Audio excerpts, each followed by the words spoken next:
In today's video, I'm going to teach you how to set up your Notion app. To get started, we'll first need to head over to Notion's website. Once you're there, look for the Sign Up button and click on it. You'll be prompted to register your account, which you can do by using your email address. If that's not your preferred route, you can also opt to sign up using a Google account or even your Apple account.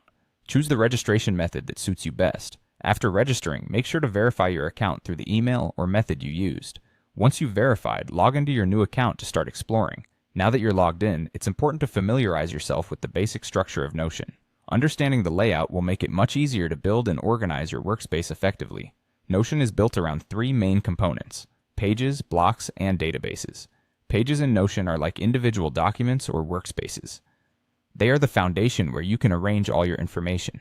Within these pages, you can add different types of content like text, images, files, and even other nested pages, which are basically pages within pages.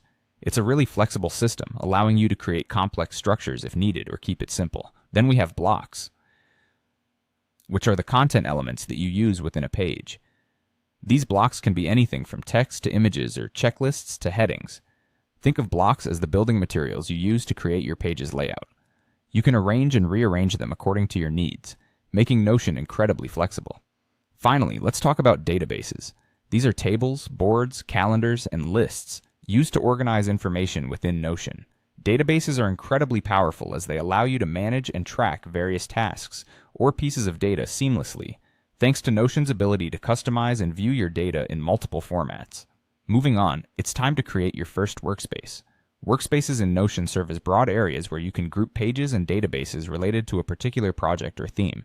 To create one, locate the Create a Workspace option, which you'll typically find in the sidebar. Once clicked, give your workspace a name that reflects its purpose or the project it's intended for.